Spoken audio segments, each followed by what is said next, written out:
Good evening, good morning, good afternoon, wherever you're joining us from around the world. My name is Michael Watson and I'm the Asia Pacific lead for Microsoft Reactor.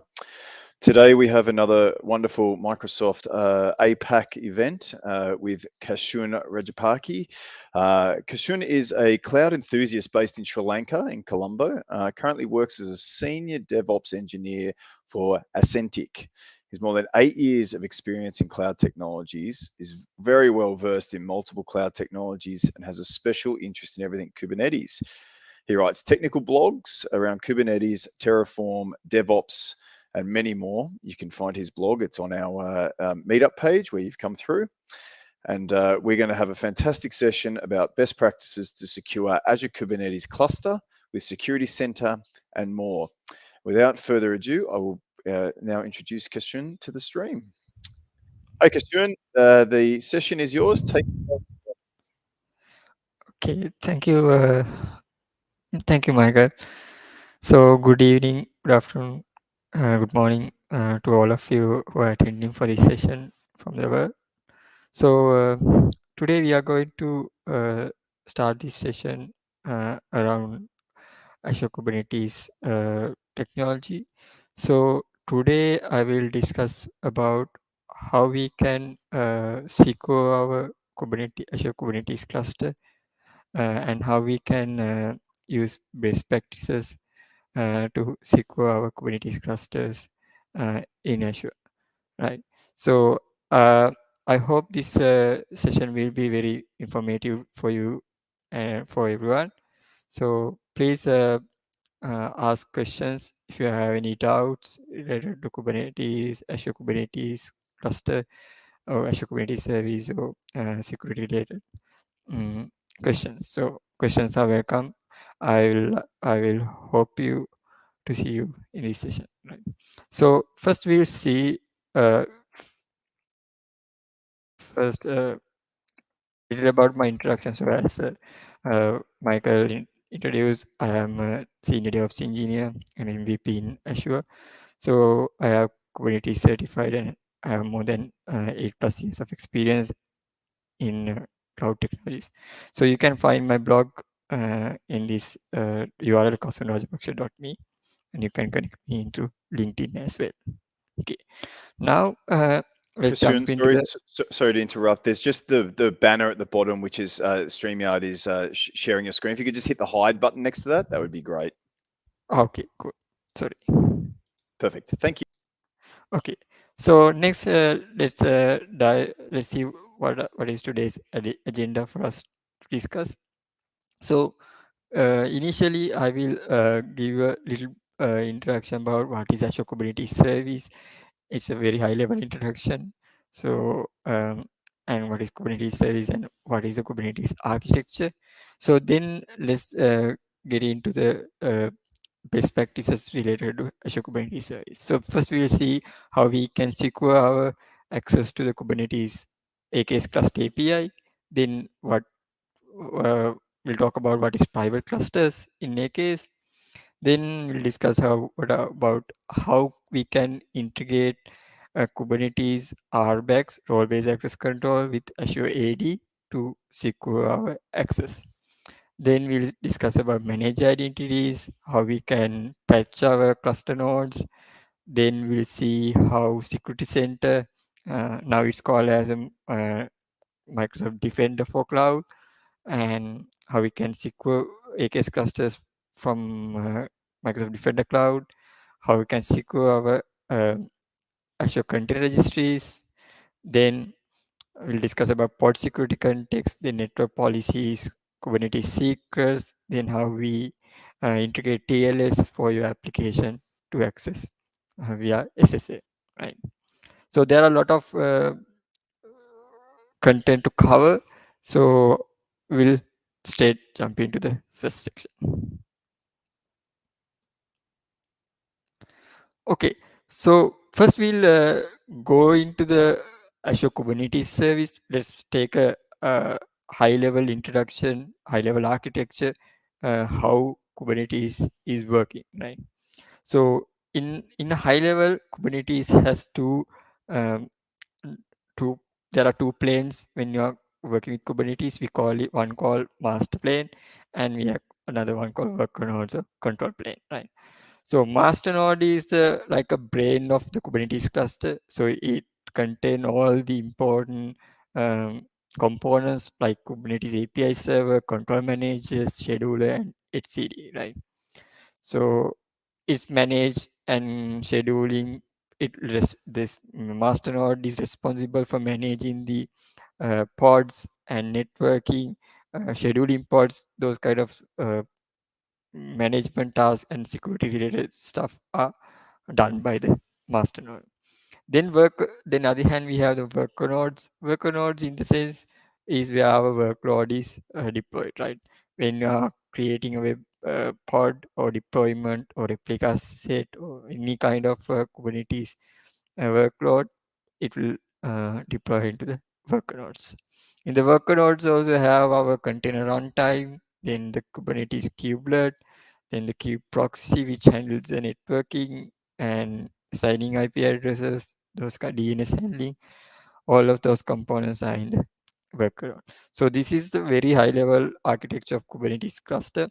So if you want to learn more about Kubernetes, you can find what each component is doing in the Kubernetes documentation. You can go to kubernetes.io and you can find much more detail about all of these components. Okay, now let's come to what is Azure Kubernetes Service, right? So the difference between the mm, Kubernetes service that we deploy in a virtual machine and Azure Kubernetes services. Azure Kubernetes service is a managed service, right?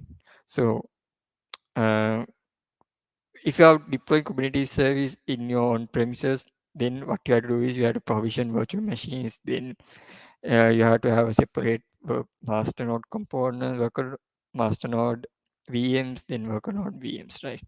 So what Microsoft Azure done was it will take the uh, manage burden to deploy and manage these complex Kubernetes cluster. And as a managed service, Microsoft Azure will take care a lot of heavy lifting. So it will manage the the master node, master control plane part of the Kubernetes cluster as a managed service. So as a customer who are using Azure Kubernetes service, we don't want to worry about the high availability of our master node and what are the components high availability that are running on top of inside the master node. It's not our worry because Azure will always take care of that uh, uh, component for us. And as a Azure Kubernetes service consumer, what we have to do is we have to make sure our control plane is managed, right? So we have to manage our control plane.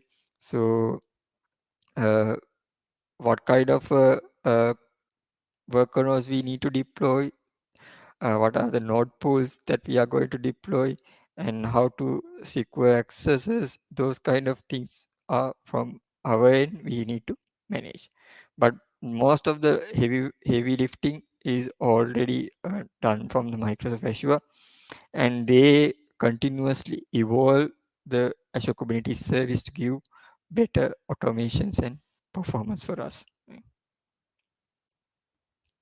Okay, now uh, now we got a idea about what is Kubernetes and what is Azure Kubernetes service. Now let's take a look at what is the first uh, best practice we need to follow when it comes to the Azure Kubernetes service. First thing we need to do is make sure that our Azure Kubernetes service API server IP is restricted for a specific IPs or IP ranges. So by default, when you are provisioning a Azure Kubernetes cluster, uh, that cluster can be accessed from anywhere in the world. So if you have the credentials for the cluster, you can easily authenticate with cluster and access. So to restrict that access, what we can do is we can uh, specify IP ranges that are trusted from our organization or from our premises. So then by specifying that specific IPs, we can restrict the API server access from other unknown IPs, right? So it is a best practice that we need to follow. So make sure when you are creating a cluster uh, to configure these authorized IP ranges in the cluster. So other than space, other IPs that are not allowed will be blocked, so no one can directly access the cluster even they have the credentials. Okay. Now now let's come to the second best practice using private clusters, right? So when you are creating a Kubernetes cluster, by default, it is not a private cluster. So that means it is creating uh, uh, the Kubernetes API server can be accessed from any public internet, right? So as I mentioned previously. So some organization need to isolate the Azure Kubernetes service as a private service that no one can access from the outside of the public. So it should be deployed as a fully private cluster. So it is possible. So in the private clusters, control plane is use private IPs, and it is deployed to a specific virtual network, and that network within the network only have the access to the cluster. So if you want to connect to the Azure Kubernetes cluster by using kubectl or any other Kubernetes management tools, then what you need to do is you need to use a jump box in the same that have connectivity to the AK's virtual network and access the, your AK's cluster. So in this diagram, you can see similar kind of architecture, but this is a little bit advanced. Like, so your cluster is deployed into the Spoke virtual network, then you have a virtual hub virtual network. That hub virtual network with managed with firewall. So then from the firewall, you can give relevant access to the your AKS cluster private network for external communication, like accessing the ACR or any other public services that the cluster need to access, and on-premises access as well. You can configure from the firewall and a VPN kind of solutions, right? So if you, in the sense of private clusters, if you want to access other Azure Kubernetes services, so you can use service endpoints, then private links to access those other Azure services like SQL databases, Azure SQL databases, or any other Postgres databases that private link support services can be accessed from. Um, these private classes like storage accounts, those kind of services. So this is one of a way of creating a fully isolated private cluster, private AKS cluster for your organization. Okay. Next is using Kubernetes RBACs with Azure AD, right? So by default, when you're creating a Kubernetes cluster in the portal or from the portal from the CLI or any other provisioning mechanism, you have the flexibility to enable the Kubernetes role-based access control, right?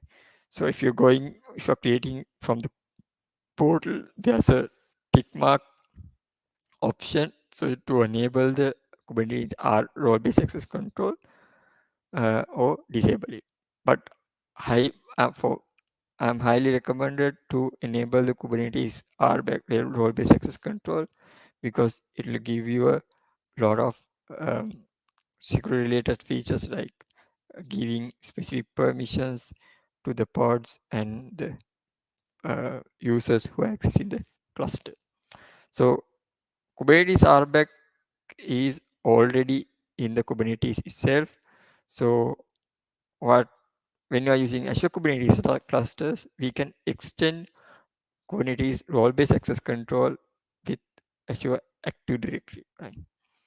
So from what I mean by extending the Kubernetes RBAC with Azure AD means, so you can integrate Azure Kubernetes service with Azure Active Directory, and we can give our Kubernetes permission from the Azure AD users and groups, right? So if you use Kubernetes Azure Kubernetes cluster before, and if you want to authenticate with Azure Kubernetes cluster, then what you can do is you can download the credentials, and you can get it from the Azure CLI, and then you are getting the fully admin rights, right? So but it's not a best way to give permission to for your users, right? Some users may need only read access, right? Some may need to access to a specific namespaces, right? Some may need to access specific resource types, right? So to give such kind of least privilege permissions, then we can easily integrate it with Azure AD, right? Then what you can do is you can create a Azure AD group, right? Then we can add that specific users to that AD group. Then we can integrate that Azure AD group with Kubernetes cluster role bindings and cluster hosts to give access to specific resources. So in this diagram, you can see uh, I have Azure Active Directory, Azure AD. Then I have a group called Azure AKS read only, right? Then I have a user called AKS read one, right?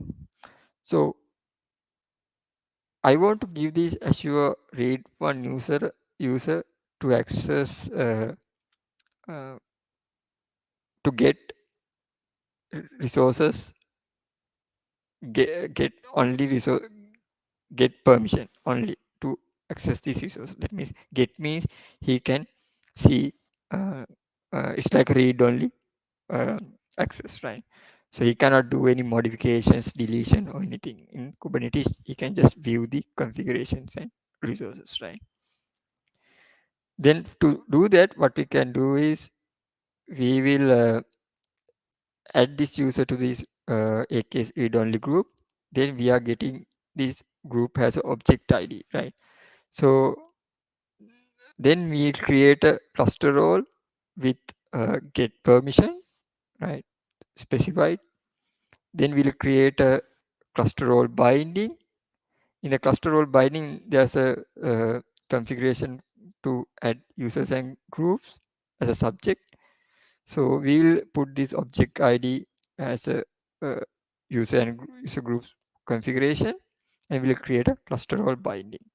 So then uh, after cluster role binding is created, this the users in this AKS read only group have the access to get access to these resources, right? So if any user try to do any creation or deletion against the cluster, he will be denied because he doesn't have the required privilege to do such kind of a task in the cluster. So by using Azure AD, you can give fine-grained least privilege permission to your users.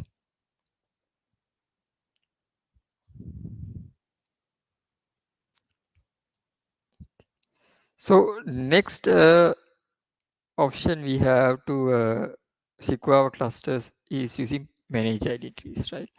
So it is a managed identity is now available to integrate with Azure Kubernetes cluster, right? When AKS in when AKS come introduced, managed identity is not available for us. So in that days we use service principal names, right? But the downside of using service principal name is service principal secrets are expired time to time, right? Expired means it has expiration time. So we need to go and um, renew these SPN's credentials, right? So to avoid that situation, what we are going, what Azure introduce is manage identities, right?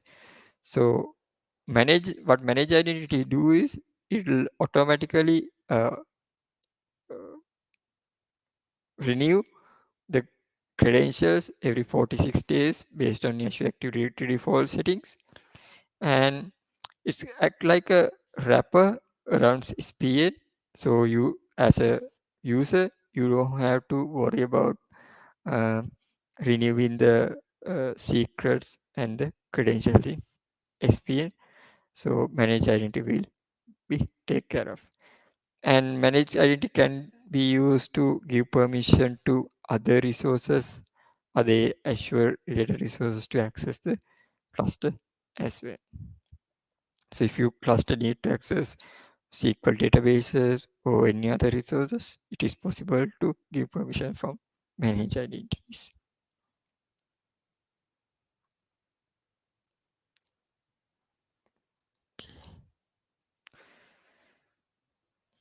Then other practice you need to follow is you have to make sure that your cluster node OS are regularly patched, right? So when you in the Kubernetes cluster, you are responsible for managing your worker nodes, right? Those worker nodes are running in Ubuntu Linux VMs, right? So these VMs are configured to check the updates, but to apply those updates, you need to restart the worker nodes to apply these updates, right? So, but it is a manual process you need to do. Like you have to go to the VM's case set, then you need to restart it to apply the updates, right? So, what to automate these OS patch update? What we can do is there's a tool called CRUD. So by using this CRUD, we can deploy a daemon set. So this daemon set will be running on after each worker node, and it will monitor the worker node updates, Linux updates, and um, if there are any updates are downloaded and installed, it will restart the machine based on the update requirement. So it is good practice to make sure that your worker nodes are up to date with latest patches. So this is a one of the best practices you need to follow for your Kubernetes worker nodes, right?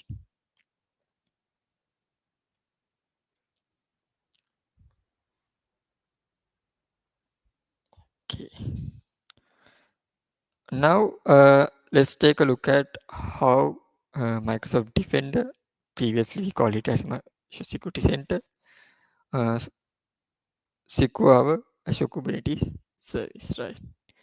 So the advantage of using Microsoft Defender for cloud for AKS is actually it is seamlessly native solution from Azure itself to provide security and give recommendation for your AKS cluster.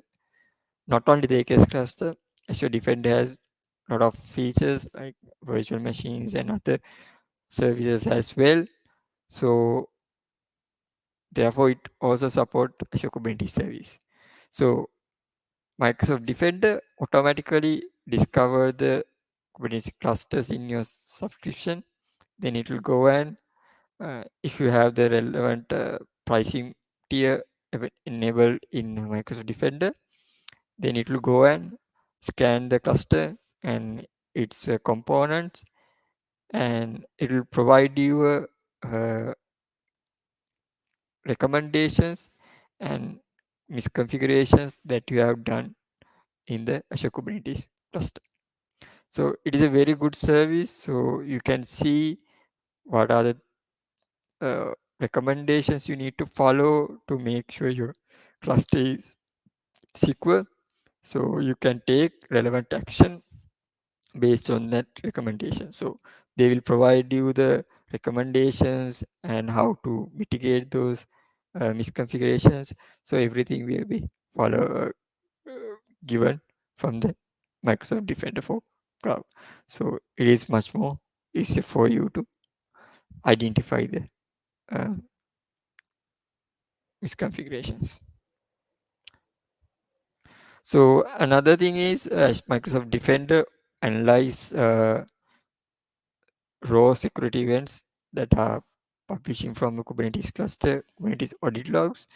Then it'll analyze those things and give you the insight what's happening in the cluster itself. Right?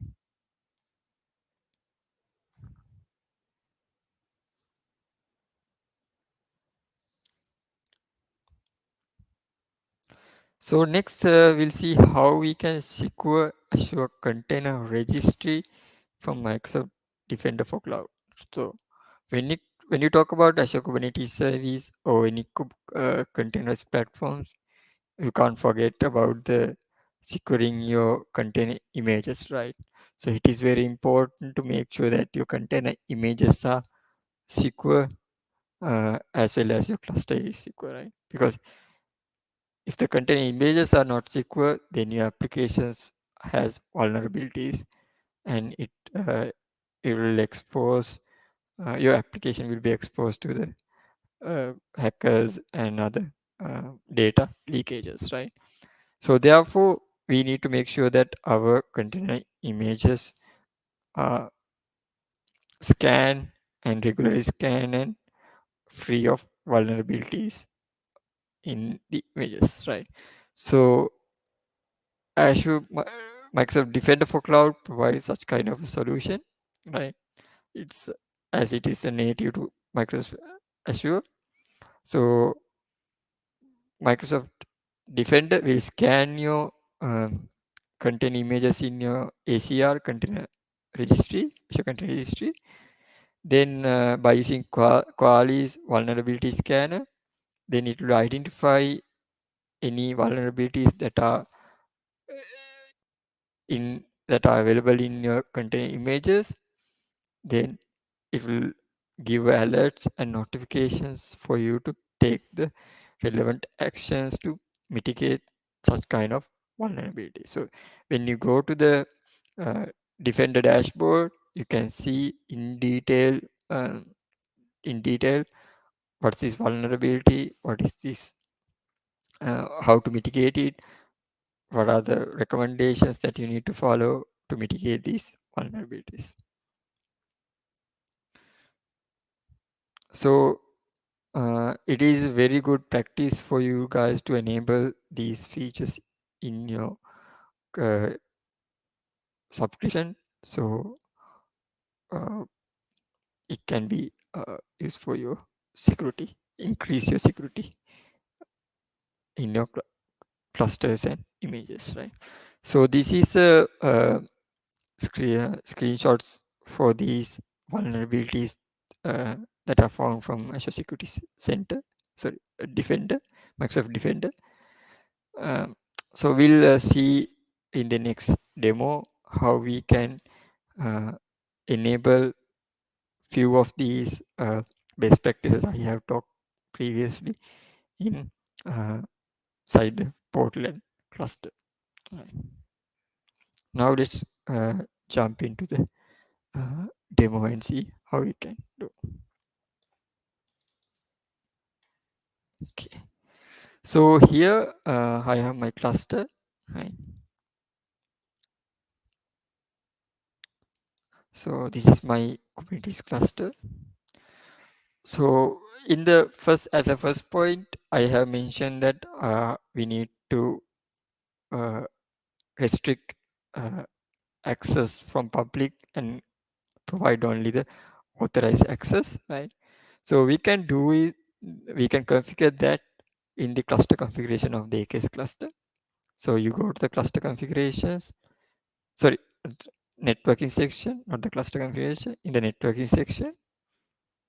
Then we have an option here to set authorized IP ranges. When you enable the tick, then you can specify the IP ranges here, right? So it is supporting IP ranges by using CIDR notations or a specific IP address or IP ranges with the comma separated values, right? So you can configure it from here. So you can see private cluster. This is not a private cluster. So you can create a private cluster separately, but you cannot convert the existing cluster into a private cluster. So when you're creating the cluster, you need to select whether I'm going with private cluster, publicly accessible cluster.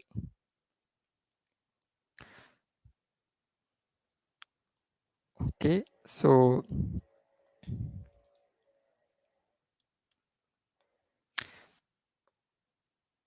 another point I discussed about is role-based access control. So here under the cluster configuration of the case, you can find the RBAC is enabled, right? So when you create a cluster for the first time, they will ask you to create a this setting, right? So under the authentication section, you can enable or disable Kubernetes RBAC. So as I mentioned, it is highly recommend to enable this feature for any cluster. When you're creating the cluster, it is also possible for you to enable the Azure Active Directory integration and provide the AD group you need to add for this cluster. Right? So this is also possible. The AD integration with AK is possible after the cluster creation as well, right? So if I go to the cluster configurations, then if I click this toggle button here, then is it possible for you to add the group? So then it will show the your AD groups and groups available, and you can add them to access the cluster.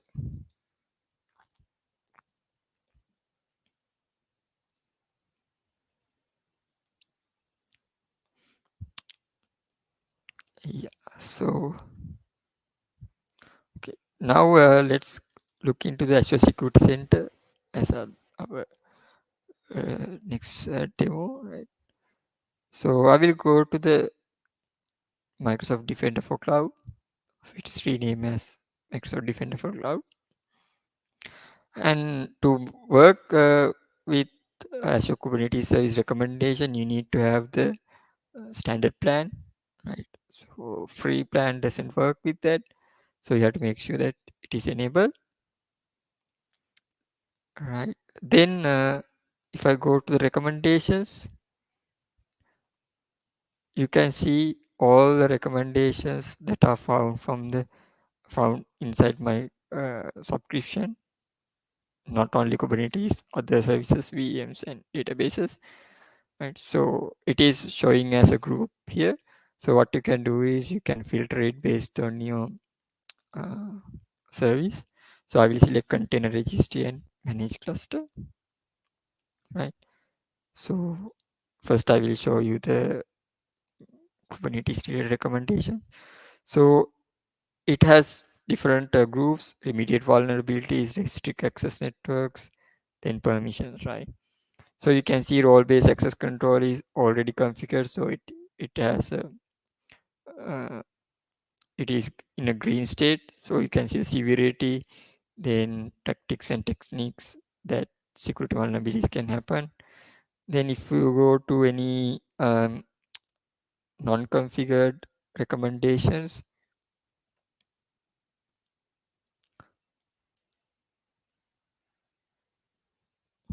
so you can see least privileged Linux capability should be enforced for containers. We will discuss this one in future slides. So Microsoft Defender, go into the cluster and see the pods manifest, and it identified some some workload has access to the they have more privileges than it should be, so it will give you a recommendation to make sure you are providing relevant permissions that need for the specific pods and workloads to be run, right? So this is very helpful and informative for you to take security decisions and make your Kubernetes cluster much more secure. So there you can see there are a lot of recommendations are providers. So now I will show you the content registry recommendations. So in the content registry recommendation, it has found under the remediate vulnerabilities, I have uh, I push the image to the container registry, so it will scan that image and found some vulnerabilities. So it will show you this under the container registry image should have vulnerability found this result. So in here you can see I have 169 vulnerabilities in my container registry. So you can found those vulnerabilities one by one in this section. So it will break down based on the severity, high, medium, and low. And you can click one of these vulnerabilities and get in detail view what this vulnerability is doing. It has a CVE link as well, so you can go and investigate more about this vulnerability. Then it will give you a remediation actions. Then it will give you which digest these vulnerabilities are included, right? So this is very helpful as a security uh, professional who are responsible for securing your cloud assets. So this is very helpful for them. So here you can disable the rule or you can exempt the rule. There are feature settings that you can do. Always make sure that you have your SQL score is high. So to make the SQL score high in the Defender, you need to follow these best practices. So it will increase your SQL score in your subscription.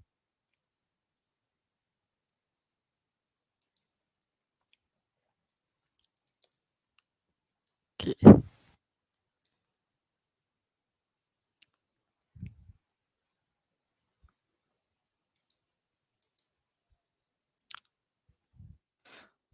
Now we'll come to another very important practice that we need to follow. So when you are configuring pods or deployments or any Kubernetes resources, we should run our pods as the least privilege mechanism, right? So if you run a pod without specifying pod security context, the pod is by default running as a root.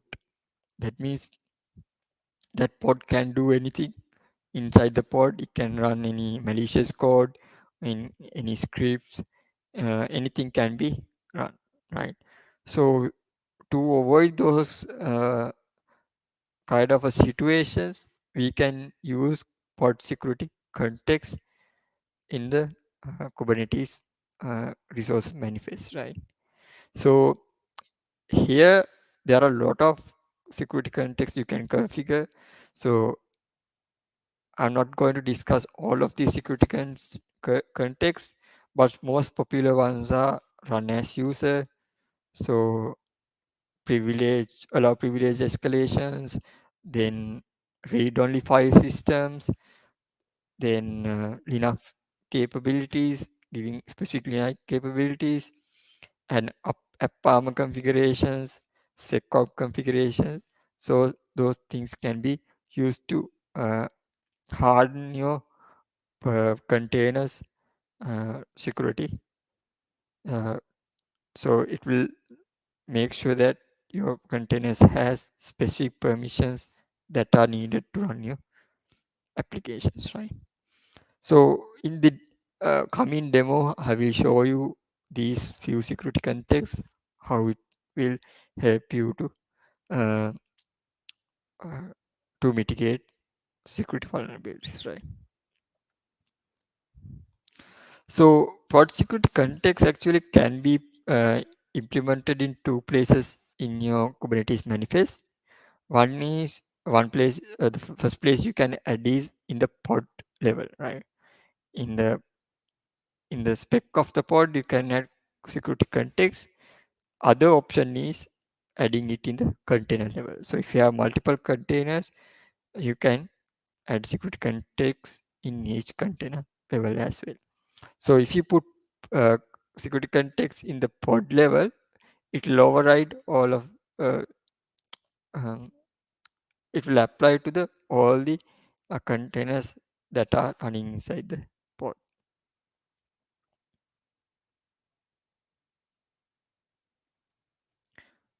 The other best practice you need to follow is using network policies, right? So why we need to follow network policies is when you run workloads in Kubernetes, uh, Kubernetes workloads pods can communicate any pod in the cluster, right? Even in the different namespace, right? Because Kubernetes network is flat network. So if you have a pod name pod A in a namespace 1, and you have another pod called pod B in the namespace B, so namespace 2, pod A can talk to pod B in the namespace 2 without any restriction, right? So that's why we need to follow network policies to isolate the network traffic in layer 3 and 4. So by using policies, we can specify which pod can communicate with other pods and other services, or a namespace or a specific IP, right? So by using network policies, we can restrict uh, network traffic around the Kubernetes cluster, right?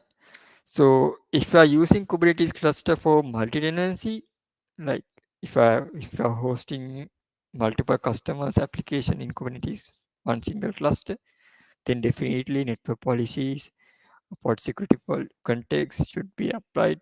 Because if you don't apply network policies in the multi-tenancy, then if one of your customer is uh, exposed to any vulnerability, it will affect to the all of the others as well.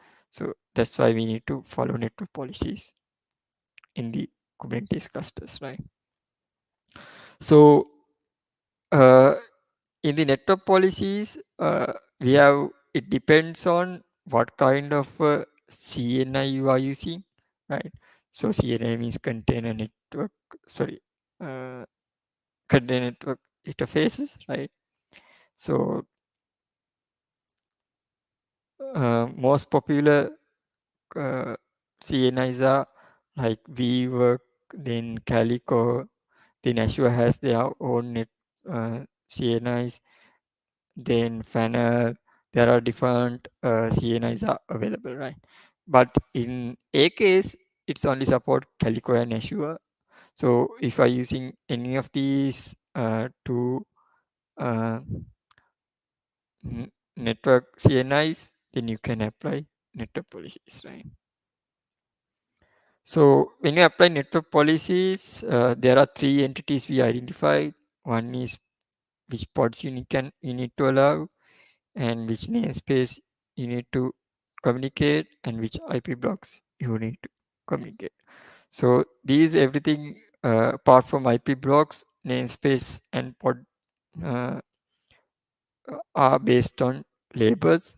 So you have to make sure your labels are added to your pods accordingly. So based on these labels, you will communicate. it'll allow network communication between pods, right?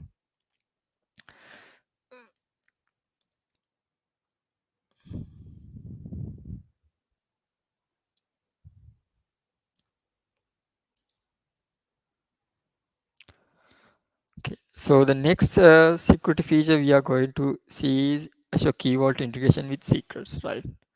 So if you work with Kubernetes, you may ask me why there's a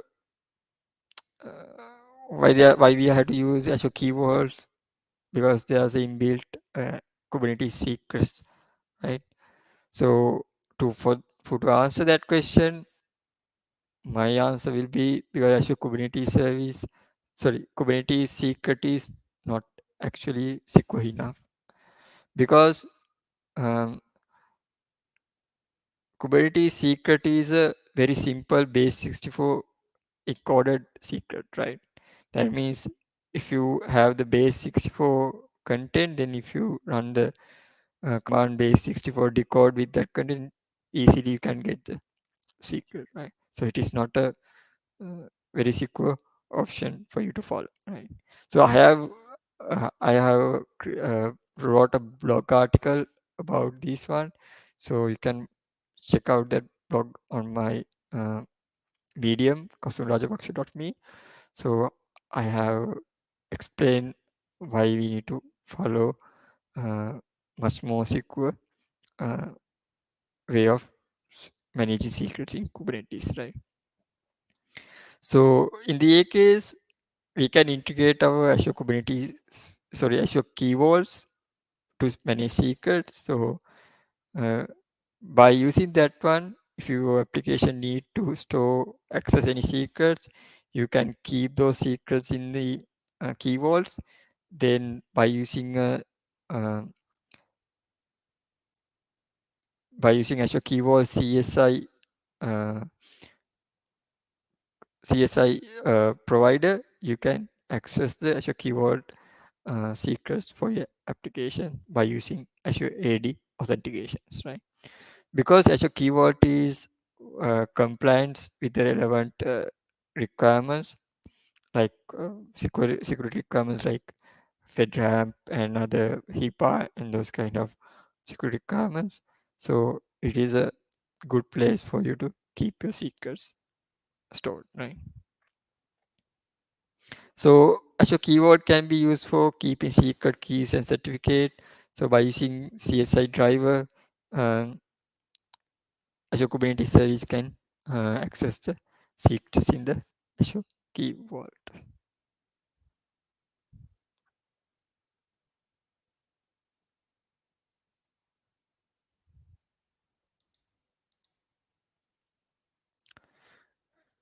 And next we'll see how we can secure our ingresses in Kubernetes, right?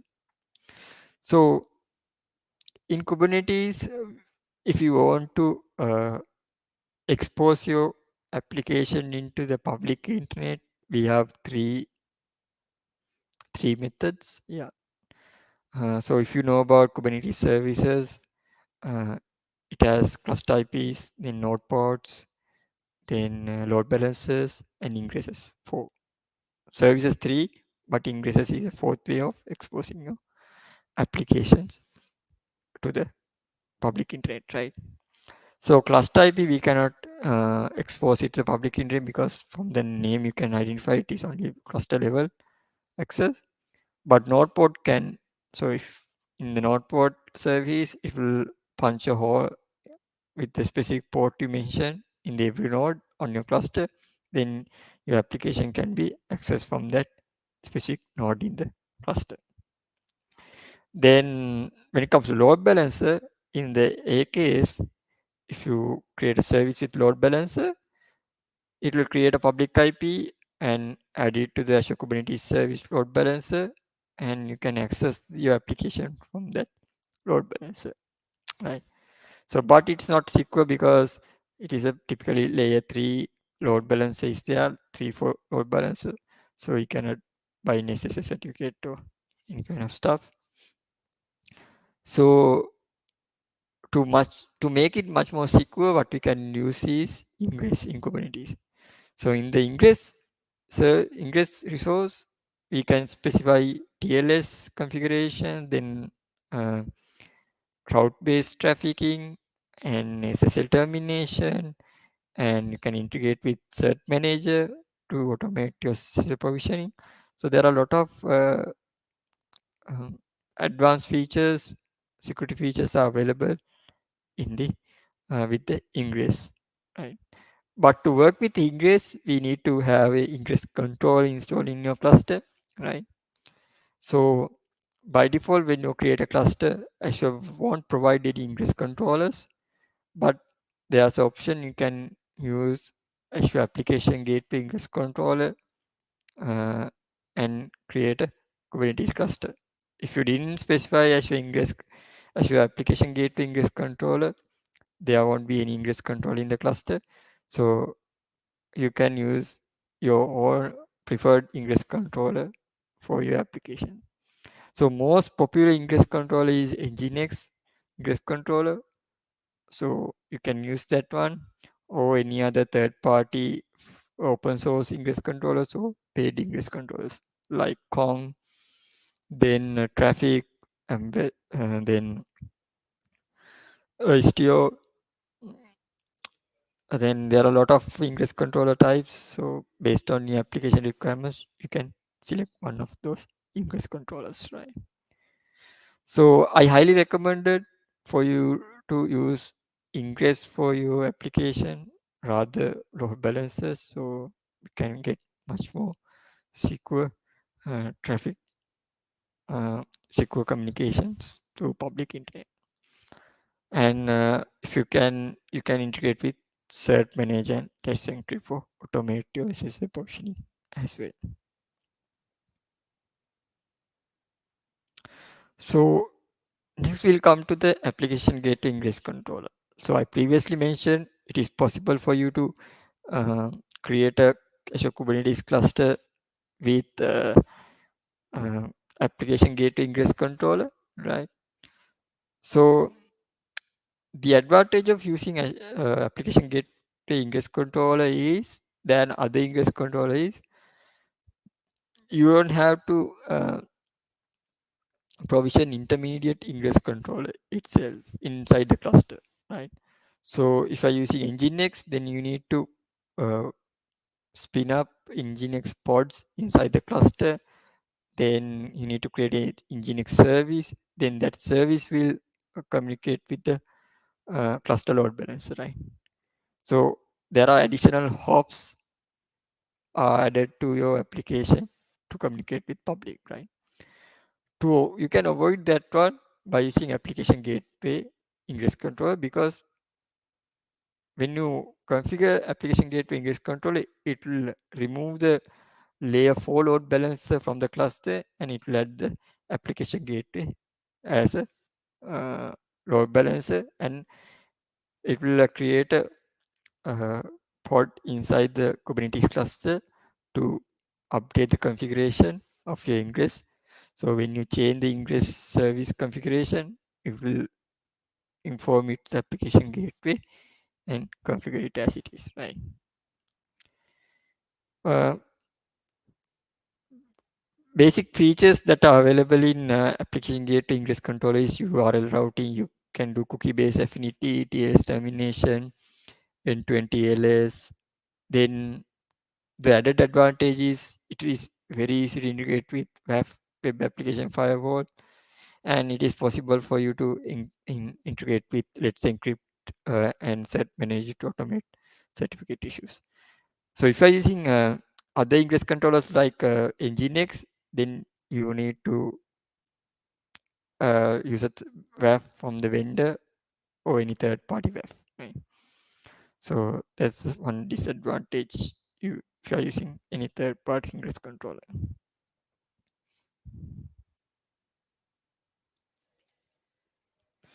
So this is a YAML manifest for ingress. So you can see here you can specify the path-based routing, then host that you are going to access. Then in these specs you can specify the TLS. as well.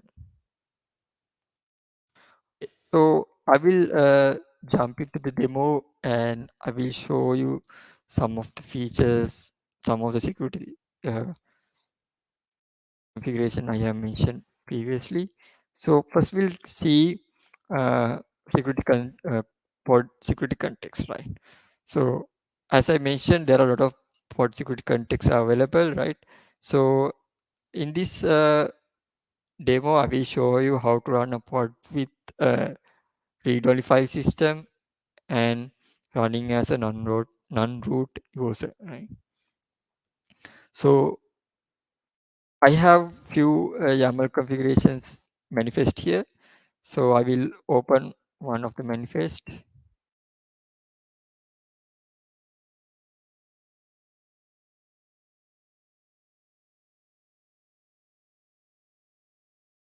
Read read-only file system, right? So here this manifest you can see in the line 11, 10 and 11 under the security context. I am enabling the read-only file system is true. Right? So that means the pods running the containers file system will be read only. You cannot create any files in that file system. To show you that that other mounted volumes can modify. So I have created mtdr volume here. Then I have mounted it as into the mount pointer slash data. Right. So we'll see adding content to the root file system and this specific mount path and see the difference. So I will apply this one.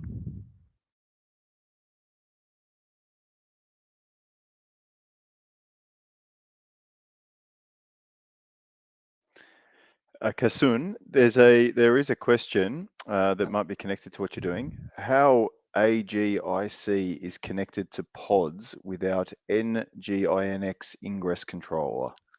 Okay, that's a good question. So when you enable the application gateway ingress controller, it will create a separate pod inside the cluster. That pod is managing the configurations that you are doing to the ingress resource. Then that pod which inside the cluster will pass the configuration to the application gateway ingress controller. There's a pod running inside the cluster to watch the changes that are happening to your ingress uh, resources. I hope I have answered the question.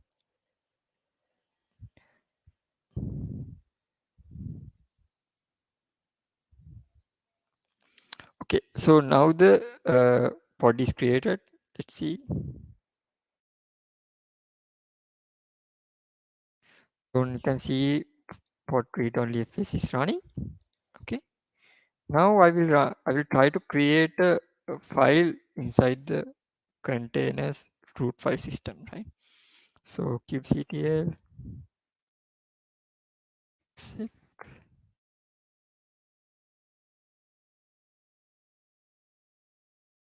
then I will simply touch file called x.txt. So what you can see now is it is saying that you cannot create a file because it's a read-only file system. So the advantage of this is if someone is exposed to your container, he cannot create any um, um, files, or he cannot change any system files in the root file system, right? Now let's create the file in my mounted volume, right? Data, right? I didn't get any error because you can create it on the mounted volume because it's not the read, not the root file system. You can double check it.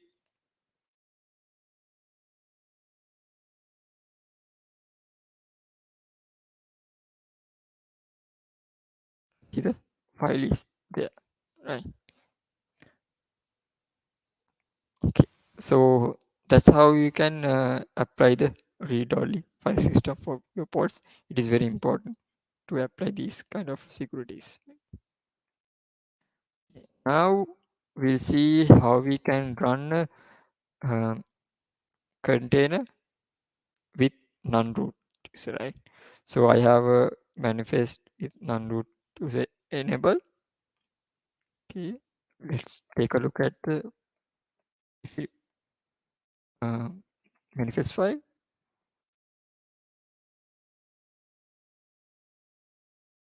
So here under the security context from 10 to 12, I have enabled run as non-root user. There's if you enabling the run as non-root user, you have to make sure that you are giving the run as user parameter as well. If you didn't give these run as user parameter and specify the user ID, then your pod won't start.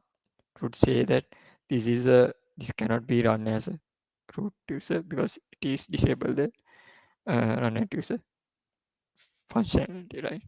So this should be apply if you are using run as non-root user through.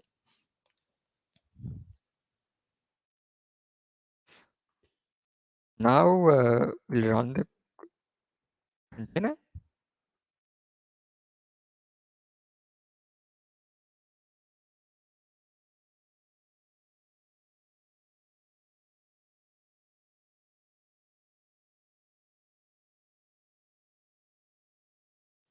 Okay.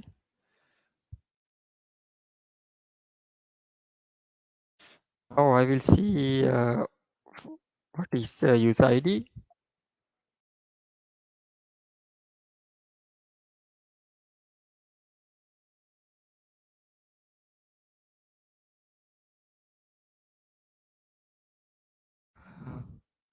Kasun, ID. I've just got another question that's popped through that while you're working through that. Okay, so Yeah.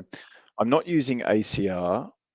I'm storing Okay. images within company private registries. Now to deploy over AKS, I need registry credentials. As of today, I'm storing it as AKS secrets. How much this is secured is one, and then is there a way to eliminate secret storage? Yeah, you can do it. So don't save it as a secret. So in the Kubernetes secrets, there's a I don't know what type of a secret you are using. There's a Kubernetes secret called Docker. Let me kubectl. I will show you that one for a minute, so then you can get it.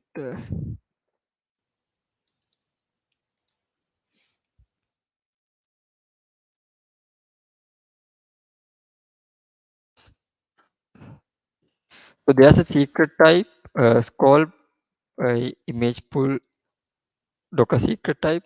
So sorry, container secret types, right? So you can. This is not that one.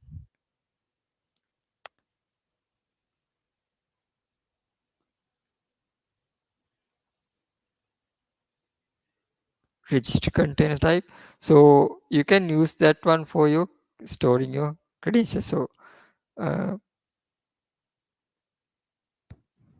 it is possible for you to put the Docker registry as a secret type. This is a secret type you need to use. Don't use generic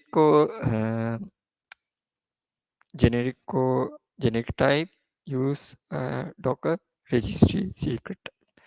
By using Docker registry secret type, you can specify your credentials detail for your Docker registry, your private Docker registry. Then you can store it as secret, but with Docker's registry secret type, not the generic way. So I don't know what type of secret you have created. Uh, if it is not, I hope it is generic. If it is generic, make sure you are using Docker registry secret type here. Okay, I hope I give give the answer for you. He says he is using Opaque. Opaque is don't use that one as well. Use the Docker registry credential type. Kasun, we have just a couple of minutes left, so I'll just ask you to start wrapping up, and we'll finish up the stream. Thank you. Yeah, sure.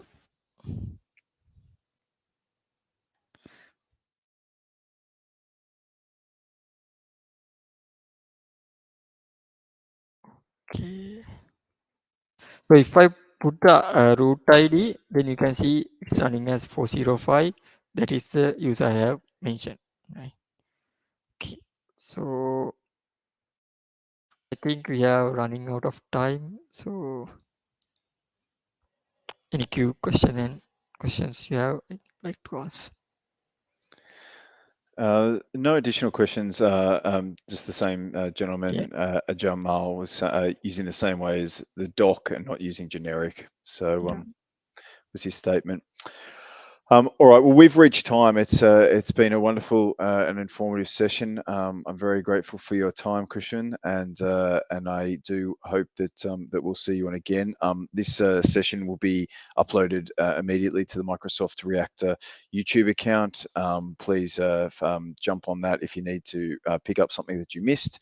Otherwise, we look forward to seeing you again at another session in the near future. And with that, I will close. Thank you, everyone. Yeah, thank you very much. Have a good day.